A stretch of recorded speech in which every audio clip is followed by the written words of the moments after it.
You're listening to The Bible Guys, a podcast where a couple of friends talk about the Bible in fun and practical ways. Hey, everybody. Welcome to The Bible Guys. Hey, do you know what we're celebrating today? Oh, what is today? Episode 534.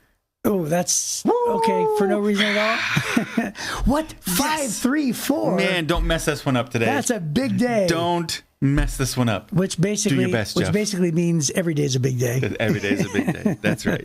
That's what we're saying. Hey, well, listen, listeners, we're going to give you the privilege, nay, what I should have said something and then said nay the privilege. Darn it, I messed it up. I was going to say the honor, nay the privilege. What an introduction to this next segment. I blew it. I'm hanging on the just every word now. Okay, so I have to explain myself since I blew it so badly. Okay. Have you seen Knight's Tale with? Yes. You know what I'm talking about? Yes. Where, what's his name? Who passed away? Batman, Joker. Mm-hmm. Anyway, that line is from that movie.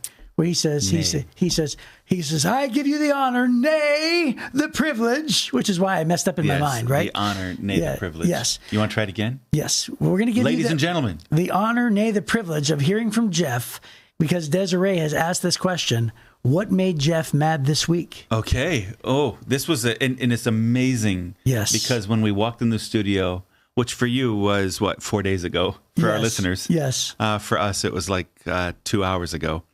When we walked in the studio, we were talking with our inestimable, our fabulous, incredible producer, director. What is he? What is he? Our technical director? Yes. Is that Josh? Yeah. Yes. So Josh, behind the scenes, you never get to see him, but Josh is the one who does all the cuts and makes the sound good, all that kind of stuff. We were talking with him about a technical install recently. Speakers, all this kind of stuff. Tons of money spent. Yes. And I was complaining about the fact that the installers, not Josh. Josh is the one who fixed the problem because he's a flippin' genius. Right. But the installers come in. There's a thing when you install a big sound system into a special room, then you come in, you set up some special microphones, and then the computer will pay attention to it and go, ooh, change this, change that, realign this, do these things with the EQ, all this kind of stuff, so that you get the best sound you can get in the room. It's not perfect at that point, but it gets it super close. Then the geniuses with the golden ears go in, make a few tweaks, it's better. Well, they install this expensive thing, and we're like, this is horrible. Horrible. Now, the equipment's fabulous. What we invested in was great, but the install was bad. So we were really struggling with it. We get back in behind the scenes and realize they literally took the computer's recommendations and went, nah, and tried to do their own thing. And every single speaker they installed was EQ'd wrong. Every one of them. Every one of them. Every single one of them. In fact, I would venture to say maybe the worst sound experience, when you stand in different parts of the room, the inconsistency was so different in different parts of the room. It's the worst, as far as that goes, it's the worst that I've ever personally experienced. It was unbelievable. And I wound up walking you down the aisle and going, this is first speaker, because it's a 6-speaker array, right? And I keep saying that. Look how bad that is. Now let's step 15 more feet, and now listen, you listen to the next speaker, and it's totally different. Radically different. It was horrible. So what makes me mad is when you have the technology in front of you, or you have the expertise in front of you, and then you throw off that and go, nah, I'm better than that. Right. That always makes everything worse. I've never had a time when somebody took what was clearly in front of them as the best advice, and they get rid of the best advice and just do their own thing. I've never seen anything turn out better. Yeah. Because some guy thinks he's better than the advice, right? And the Bible says there's wisdom in a multitude of counselors. Counseling is what you need. You need a group of people who are giving you good ideas. Did you just turn what made Jeff mad this week into a sermon? Well, it's what made me mad this week. It just makes me mad when the guy had everything he needed to succeed. Yeah. And threw it off. Okay, then made everything bad for us when we paid for good customer service. I wouldn't have gone that route on that story. I would have just said they're terrible at EQing. Well, all I'm saying is there's a better way, and that is take good advice. There you go. Take good advice, take good advice. There you go. That's what I was trying to say. But, I can't help it that I'm a Bible guy, and it just oozes from me. Yeah. Right? Does that make sense? Yes. But I'll also be honest with you. It's in your blood I to am not sermonize everything. I am not sermonize. Just give a little Bible verse. Just to chat about that. You're the sermonizer. But I would say I'm also not as good at this "What Made Jeff Mad This Week" segment as you are. Yeah, you're like a pro at it. Well, and I feel like I stumbled through it and failed. There's not too much to learn. I feel like I stumbled through and then failed at the "What Made Jeff Mad This Week" segment. No. You just turned it into a lesson. I know. I didn't know that I wasn't supposed to. It's like the parents. I didn't feel like there's any rules. You guys need to coach me up on it. Do you ever have a kid who has the mom or the dad who turns everything into a Bible lesson?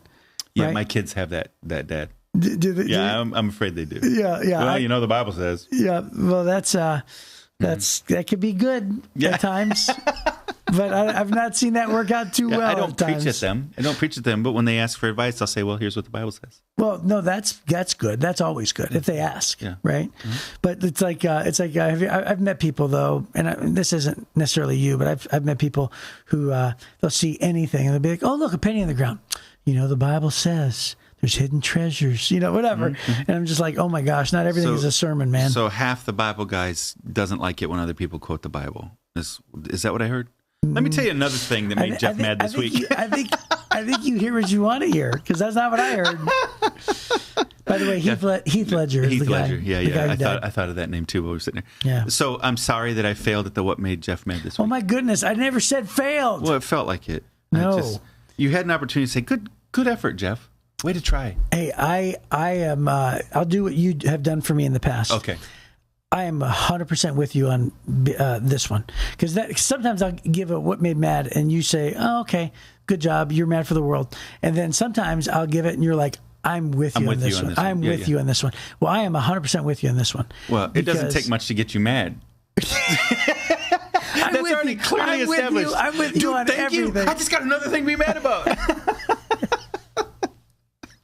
Thank you, Chris. Your support means the world to me. Well, I will say this. You can't necessarily blame somebody for trying if they try their best. Right. So that's not what the thing to be mad about here, right? What you can sort of be mad about is, hey, pay us for something that is promised. Yeah. And then thank you for the money. No, we're not going to do. I'm a pro. I'm going to take a tremendous amount of money from you.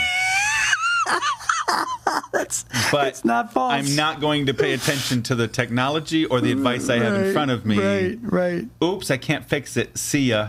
But thank you for the Thank you for a tremendous amount of money.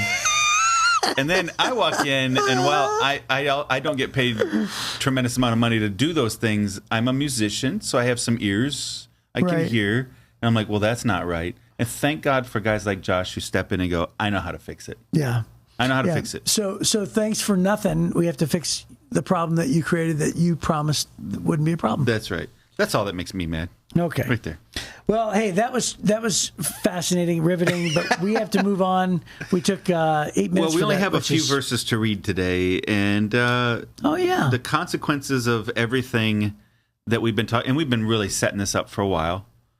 David abdicating his responsibility to be a mentor to his son. David abdicating his responsibility to correct his other son for behavior that David also had in his own life but had repented from. David's failure to raise his sons to have God first place in their life and God's ways. It all finally comes to a head. And then David refusing to engage with his son when his son's trying to come back to his dad. He's refusing.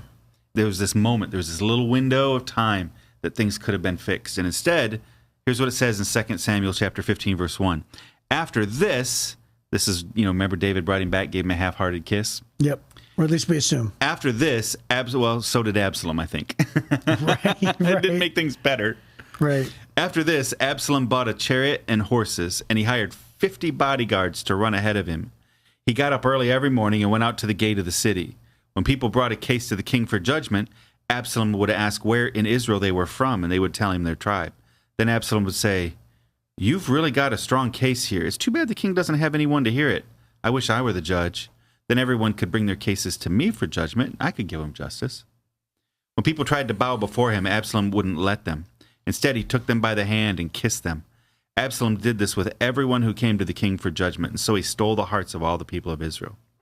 After 4 years, Absalom said to the king, "Let me go to Hebron to offer a sacrifice to the Lord and fulfill a vow I made to him. For while your servant was at Geshur in Aram, I promised a sacrifice to the Lord in Hebron if he'd bring me back to Jerusalem." "All right," the king told him, "go and fulfill your vow." So Absalom went to Hebron, but while he was there, he sent secret messengers to all the tribes of Israel to stir up a rebellion against the king. "As soon as you hear the ram's horn," his message said, "you are to say, 'Absalom has been crowned king in Hebron.'" He took 200 men from Jerusalem with him as guests, but they knew nothing of his intentions. While Absalom was offering the sacrifices, he sent for Ahithophel, one of David's counselors who lived in Gilo. Soon, many others joined Absalom, and the conspiracy gained momentum. So we're really we're not reading the actual incident. Well, there's more coming, but this is where he rises up. You want me to keep going? I mean, there's a part of me that really wants to. There's a lot more verses for the story, though. Yeah, there's a bunch of it. Maybe here. That's the reason why we're going to save that for a whole episode. Yeah, I the guess. way you and I tell the story, we can get it done in 25 minutes, but the way that it's written here is there's a lot of writing about this. Yeah, right. We're also going to look at a couple Psalms David wrote during this time, too. There's a lot of stuff we'll cover here. Yeah. So there's a note in the Life Application Study Bible, and it says, about in verse number 2, it says, "The city gate was like City Hall and a shopping center combined. Because Jerusalem was the nation's capital, both local and national leaders met there daily to transact business and conduct government affairs. The city gate was the perfect spot for this because the government and business transaction needed witnesses to be legitimate, and anyone entering or leaving the city had to enter through the gates. Merchants set up their tent shops near the gate for the same reason. So Absalom therefore went to the city gate to win the hearts of Israel's leaders as well as those of the common people." So that gives us a little insight. That's kind of a cool picture, because after all, you wonder, like, how, where would he posture himself to gain that much influence and hear that, that many cases but so the city gates makes sense.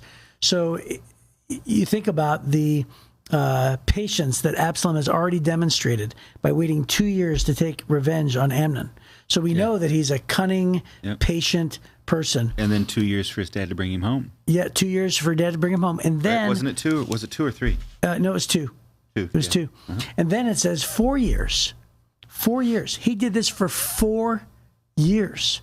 So he actually decided to, wait for the right time. In other words, he has a lot of cunningness and a very good sense of when is the right time to pull off a plan, apparently, right? So he's decided, like, hey, how long until I feel like if we pulled off this plan, people would back him? And so, I mean, for 4 years, trying to show compassion and win the hearts of people and then basically turn everybody's heart against his father. Right.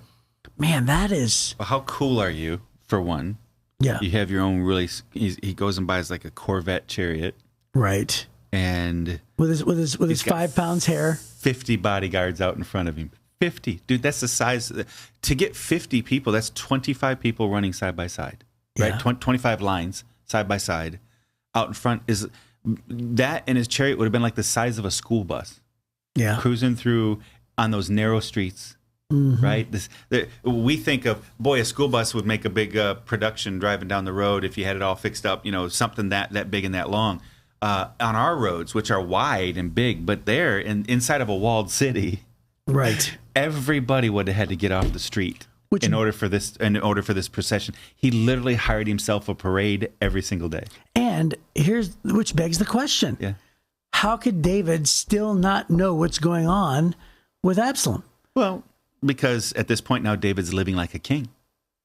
But this is what you do. If the opulence, the fanciness, he's kind of walked away from the every guy thing. Yeah. Right? The fact that he thought that bringing Absalom back and just giving him a fancy house next to Joab's was going to be enough meant that David's priorities had shifted. Yeah. Right? Right. I'm going to show my love through stuff, through status and stuff. Yeah. And so the fact that Absalom already has long hair, he's a little bit of a peacock anyways. Mm-hmm. Look at him, he just bought himself a Lamborghini. On my way here today to the studio, this guy came ripping out of a parking lot right next to me. And, I drive a pickup truck, so it's pretty big. But this guy comes flying out of a parking lot in a Lamborghini, blue Lamborghini. Wow. And so I'm trying not to make eye contact, but I can't quit looking at it. And it's pop, pop, pop, pop, pop, right? And he's trying to get around me. He's trying to get around the cars around us. But, where we live on Hall Road, M59 is a very busy road. So there's a lot of traffic and all that kind of stuff. But everybody was looking at him. Everybody was looking at him. Every car around me, everybody was looking at him. And I just was struck by the fact that this guy's peacocking and frustrated that because he's a peacock, everybody's looking, which makes everybody drive slower, which is frustrating him because he wants to get around them. Right? Right. Everybody's driving slower because they were looking at his car. Right. But, I don't know his story. I'm guessing he's pretty rich. His car costs as much as my house. Right. Right? So I'm guessing he's pretty rich. This is what people would have done is everybody went, wow. Mm-hmm. Nobody was mad at this guy. Everybody was looking at his Lamborghini. Wow, how cool is he? I wonder what he does for a living, right? That's what you start doing. Man, I wish I was him. And so Absalom did it, and his dad goes, ha ha, Absalom's a peacock. Look at his long hair. Look at his fancy chariot. He's got these 50 guys out in front of him. But whatever. Hey, as long as he's staying out of my hair, as long as he's not causing me trouble. And then it's not unreasonable. The city gates were also the marketplace. This is where you'd go shopping. This is where you'd go hang out. This is where all the action was. You've been in the Middle East before, where there's gates and stuff, right? Mm-hmm. So many times I've been in so many places where it's where everything happens. There's somebody cooking some food, a few different little restaurants. There's people selling trinkets. You can buy shoes and clothes and soccer balls, and then there's people standing around. Clearly, the old men are doing business. That's what's happening. So it's not unreasonable that he would go there, because David now is doing all his business in the palace. He's not down with the people, but it's not unreasonable that, if you have a fancy car, you're going to drive it where people can see it. Right. And that's what Absalom does. The whole thing made sense to David because he wasn't paying attention. Yeah. And so think about how cunning he is. It says that he refused to let anybody bow to him. And I think you have such a good case. Yeah. And he said he did this with all the people. What tribe you from? Right. What tribe are you from? He's developing constituencies. Yeah, right, yeah. Right. Oh, that's a good tribe. Really? One of my favorites. Tell me about, how are your daughters doing? Yeah. Right. Exactly. What tribe are you from? Wow. Exactly. How's the little Billy? Man, I wish my dad cared about you as much as I do. Right. I just wish there was something I could do about that. Yes. Yep, that's what he's doing. And so, listen, again, I said this a couple podcasts ago, and I said I was impressed with the patience of Absalom, exacting his revenge, right, which is a terrible thing. But I just have to admire somebody who, holy cow, he wants to overthrow his dad, and he puts a plan in motion and took 4 years to cultivate that plan. Give it up for this guy. Right. If he had used those, so he's outrageously talented and incredibly intelligent. He's very savvy.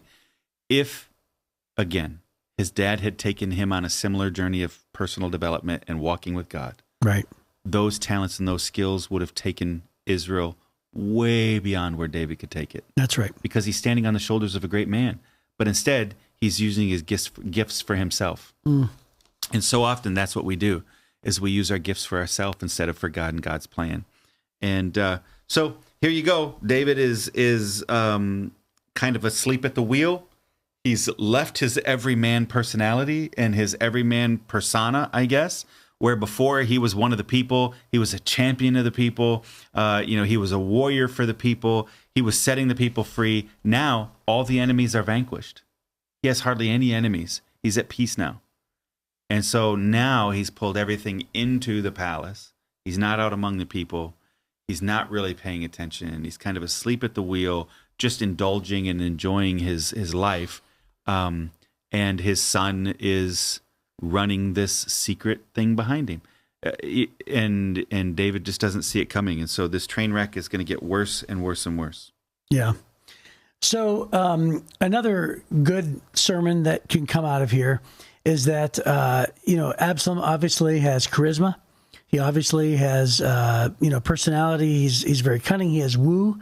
You know what woo is, right? Winning others over. Yep. He has that ability. I know people who have woo. Do you? Yeah. Really? Yeah. Son of a gun. Yeah.